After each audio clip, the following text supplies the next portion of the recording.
Ganesh infra world limited IPO SME IPO के बारे में आज हम बात करने वाले हैं। तो क्या हमें इस आईपीओ में अप्लाई करना चाहिए? क्या इस आईपीओ की बैलेंस शीट सही है? क्या इस कंपनी के जो ऑर्डर वैल्यू है आरओई आरओसीई बेटर है, ईयर ऑन ईयर इंक्रीज हो रही है या नहीं हो रही है, इसका बिजनेस कैसे चल रहा है और ये कौन से मार्केट सेक्टर में काम कर रही है और जिस सेक्टर में ये कंपनी बिजनेस करती है उस सेक्टर का अभी फ़िलहाल क्या हाल चल रहा है, उसके हिसाब से सब कुछ जानेंगे। प्राइस टू अर्निंग रेशो, क्या कंपनी के ऊपर डेप्ट कितना है, कर्जा कितना है और कर्जे के मुकाबले कंपनी रेवेन्यू उतना जनरेट कर रही है या नहीं कर रही है, और फिलहाल के मार्केट का जो सिनेरियो है उसके हिसाब से क्या हमें इसमें अप्लाई करना चाहिए या नहीं करना चाहिए। तो इन सारे सवालों के जवाब आपको इस वीडियो में मिलने वाले हैं, तो बने रहिए। सबसे पहले बात करें इस कंपनी के आईपीओ के बारे में, तो गणेश इंफ्रा वर्ल्ड आईपीओ है ये। सबसे पहले बात करें तो ये एसएमई सेक्टर का आईपीओ। तो ये सबसे माइक्रो कैप कंपनीज होती है जहाँ पे एक लॉट साइज में वर्क होता है। तो अगर आप किसी भी कंपनी का एक लॉट परचेस करते हो तो इस लॉट के पूरा का पूरा लॉट सेल करना होता है या पूरा का पूरा लॉट परचेस करना होता है। एक दो शेयर या कुछ रैंडम शेयर आप बेच नहीं सकते, पूरा का पूरा लॉट में ही काम होता है यहाँ पे। तो अगर आपको अलॉटमेंट भी मिल जाता है तो पूरा का पूरा लॉट आपको बेचना पड़ेगा, या खरीदना भी है तो पूरा लॉट खरीदना पड़ेगा। गणेश इंफ्रा वर्ल्ड आईपीओ, इस आईपीओ के द्वारा 98.58 करोड़ रुपीज इकट्ठा कर रही है। तो ये पैसा कंपनी टोटली फ्रेश इशू है, यहाँ पे कोई भी ऑफर फॉर सेल नहीं है, कोई भी यहाँ पे प्रमोटर अपने से शेयर्स नहीं बेच रहा है। तो ये अच्छी बात होती है कंपनी के लिए। और इसकी बिडिंग की स्टार्ट डेट है तो ये 29 नवंबर से ही स्टार्ट हुआ था और अभी लास्ट डेट इसका 3 दिसंबर को है। 3 बजे के पहले पहले आपको इसमें अप्लाई करना चाहिए अगर आप अप्लाई करना चाहते हो तो 3 तारीख की। अलॉटमेंट की बात की जाए तो ये अलॉटमेंट मिल जाएगा आपको 4 तारीख को और ये आपको लिस्टिंग होते हुए मिल जाएगा आपको अराउंड 6 तारीख को। तो यहाँ पे एक शेयर की प्राइस है 78 रुपीज़ से 83 रुपीज़, तो 83 रुपीज़ ही मान के चलिए। और एक लॉट में 1600 शेयर्स रहेंगे। तो एक 1600 शेयर्स के लिए आपको एक लॉट के लिए 1,32,800 रुपीज़ चाहिए आपके पास अगर आप इस आईपीओ में अप्लाई करना चाहते हो तो। और अगर इसके बैलेंस शीट के बारे में बात करें तो यहाँ पे सबसे पहले हम इसके बैलेंस शीट के ऊपर चलते हैं। तो यहाँ पे देख सकते हैं आप, ये कंपनी की बैलेंस शीट है या प्रॉफिट एंड लॉस स्टेटमेंट, ये सारा इकट्ठा है। मेन पॉइंट की बात है, यहाँ पे पूरी की पूरी इकट्ठा बैलेंस शीट नहीं है। अगर इसकी बात करें स्टेटमेंट की तो 2022 पूरा साल का है, 2023 पूरा साल का और 2024, ये 3 साल का पूरे फाइनेंशियल ईयर का स्टेटमेंट देखने को मिलेगा। और अभी फिलहाल सेकंड क्वार्टर तक, ये 31 अगस्त 2024 तक इसके रेवेन्यू देखने को मिल जाएंगे आपको। सबसे पहले बात करते हैं एसेट्स की। तो कंपनी के पास 2022 के एंडिंग में एसेट्स थे, फाइनेंशियल ईयर एंडिंग में 2529 लाख, तो मतलब लगभग मोटा मोटी 2 करोड़ 52, या ये कहे कि 2500 मतलब 2.52 करोड़, मतलब लाख में ही बात करते हैं मोस्टली। यहाँ पे जब एसएमई आईपीओ की बात होती है तो यहाँ पे जो वैल्यूज़ रहते हैं या जो भी कंपनी का रिजल्ट लगता है वो लाख में होता है, और जो मेन बोर्ड के कंपनीज होते हैं वहाँ पे क्रोर्स में रहते हैं अमाउंट। तो ये लाख में अमाउंट है। और यहाँ पे एसेट्स की बात करें तो 2022 में 2529 लाख के एसेट्स थे, जो कि अगले साल बढ़ते हुए लगभग 4,300 के आसपास जाते हुए देखने को मिल रहे हैं। और 2024 में 17,725 लाख रुपीज़, और अभी इस फाइनेंशियल ईयर तक सेकंड क्वार्टर तक 12,000 है। मतलब ये एसेट्स तो लगातार कंपनी अपनी बढ़ाते हुए नज़र आ रही है। और रेवेन्यू की बात की जाए तो कंपनी अपना ईयर ऑन ईयर रेवेन्यू भी बढ़ता हुआ नज़र आ रहा है इस कंपनी में।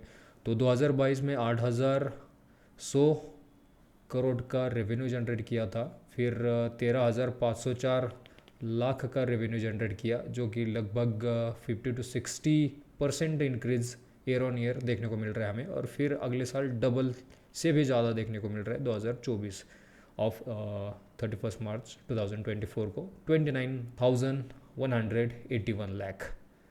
और इस सेकंड क्वार्टर तक 21,000 है, तो ये भी अच्छी बात है। प्रॉफिट आफ्टर टैक्स की बात की जाए तो 2022 में 188 लाख थे, फिर 520 लाख, फिर 1550 लाख। तो आप प्रॉफिट आफ्टर टैक्स भी कंपनी प्रॉफिटेबल है, अच्छा खासा प्रॉफिट जनरेट कर रही है और बढ़ते हुए नज़र आ रहा है, लगभग डबल होते जा रहा है हर साल। अगर यहाँ पे नेटवर्थ की भी बात की जाए तो आप यहाँ पे देख सकते हैं कि 819 लाख, 1515 लाख और 3,720 लाख। और सेकंड क्वार्टर तक 6,600 लाख जनरेट कर चुकी है।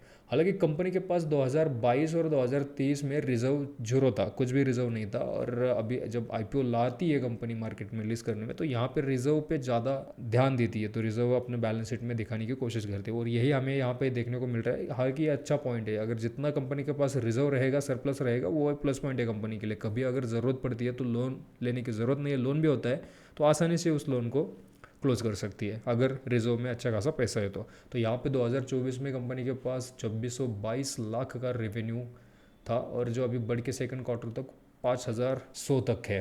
तो अभी बोरोइंग की बात करें तो 304 लाख का था 2022 में, जो बढ़ के डबल होते हुए देखने को मिल रहा है 708 लाख, और फिर अभी 3000 लाख, और सेकंड क्वार्टर तक फिर कम होते हुए देखने को मिल रहा है। और रेवेन्यू रिजर्व ज़्यादा है और बोरोइंग कम है।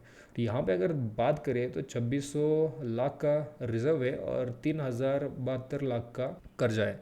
तो अगर इसमें से ये माइनस करें तो लगभग 400 लाख, मतलब ना के बराबर है, आसानी से दे सकती है, क्योंकि रेवेन्यू ही अच्छा खासा जनरेट कर रही है और प्रॉफिट भी है सही सा। तो यहाँ पे अगर मेन पॉइंट है तो बोरोइंग की तो कोई दिक्कत नहीं है, और प्रॉफिट भी अच्छा खासा बना रही है कंपनी। रेवेन्यू भी इंक्रीज होते हुए देखने को मिल रहा है, हर साल लगभग 60% से भी ज़्यादा इंक्रीज होते हुए देखने को मिल रहा है एवरेज की बात करें तो। अगर हम यहाँ पे कंपनी के मार्केट कैपिटल की बात करें तो 350 करोड़ का मार्केट कैपिटल है इस कंपनी का। आर की बात करें तो 29.74 आर है। आर की बात करें तो 35 इसका आर है, और डेब्ट टू इक्विटी 0.16 है, और रिटर्न ऑन नेटवर्थ की बात करें तो लगभग 30% तक है। और प्रॉफिट आफ्टर टैक्स की मार्जिन की बात करें तो लगभग कंपनी का जो भी रेवेन्यू करते हैं उसके ऊपर पैट है कंपनी का 7.25%।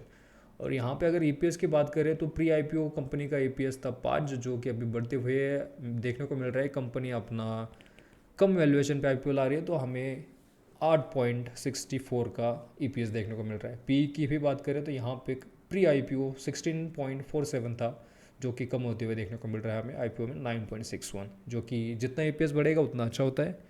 तो ईपीएस ज़्यादा बढ़ेगा तो पी घटेगा, ये सिंपल सा मैथ है यहाँ पे। अगर यहाँ पे बात करें तो कंपनी ये जो आईपीओ द्वारा पैसा इकट्ठा करेगी वो कहाँ पे यूज़ करने वाली है, तो ये जो कंपनी इस आईपीओ के द्वारा जो भी पैसा आने वाला है वो पूरा का पूरा पैसा लॉन्ग टर्म वर्किंग कैपिटल की रिक्वायरमेंट है। मतलब कंपनी को बड़ा बनाने के लिए इन्वेस्टमेंट करने की ज़रूरत है वहाँ पे, उसी लिए एक आईपीओ ला रही है और वहाँ का वो पैसा खर्च करने वाली है।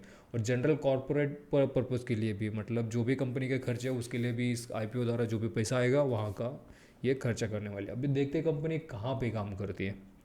कंपनी मोस्टली काम करती है इंफ्रास्ट्रक्चर में जैसे कि कंस्ट्रक्शन करती है, रोड्स बनाने हुआ, बिल्डिंग बनाना हुआ, हॉस्पिटल बनाने हुए, मेडिकल कॉलेजेस या टावर्स वगैरह, इन सारी जगहों पे कंपनी रोड में भी काम करती है। यहाँ पे मेन पॉइंट करें तो यहाँ पे कंपनी स्टार्ट हुई थी 2017 से, काम करती है कंस्ट्रक्शन में, सिविल, रेजिडेंशियल और कमर्शियल बिल्डिंग में, एज वेल एज रोड में भी, और रेलवे में, पावर एंड वाटर डिस्ट्रीब्यूशन में भी ये काम करती है। तो यहाँ पे मेन बिजनेस सेगमेंट की बात करें तो civil and electrical infrastructure project में काम करती है, और second road and rail infrastructure development project में भी काम करती है। जैसे कि रेल में या रेलवे, मतलब जहाँ पे रेलवे का अगर रोड वगैरह बनाना हुआ या जो पटरियाँ बिछानी होती है तो वहाँ का भी ये कॉन्ट्रैक्ट ले लेती है और वहाँ पे भी काम करती है, जो कि अच्छी बात है। थर्ड इसका बिजनेस है वाटर इंफ्रास्ट्रक्चर डेवलपमेंट प्रोजेक्ट। तो यहाँ पे जब कंस्ट्रक्शन की बात आती है तो यहाँ जब वाटर ट्रीटमेंट प्लांट्स वगैरह इंस्टॉल करने होते हैं, या कोई गवर्नमेंट का कोई घर जल मिशन, या जैसे कि जहाँ पे यहाँ पे आप देख सकते हैं, यहाँ पे notable project include participation in the Har Ghar Jal mission in Uttar Pradesh. तो यहाँ पे यूपी स्टेट में 2022-23 में ये कंपनी ने प्रोजेक्ट करा था।